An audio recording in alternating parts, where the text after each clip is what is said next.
Some childhood games aren't so innocent. When Jen was 9 years old, she was at a slumber party with 7 other girls. It was close to midnight and they decided to play light as a feather, stiff as a board, and Jen was up first. They lit 3 candles and turned out the lights, and then all the girls stood around her in a circle.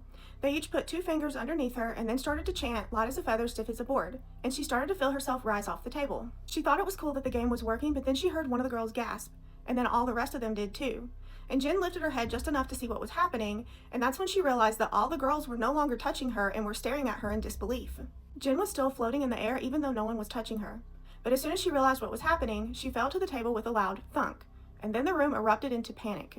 Several of the girls started crying, and a few of them even had to call their parents to go home. And decades later, Jen still considers this the strangest thing that's ever happened to her.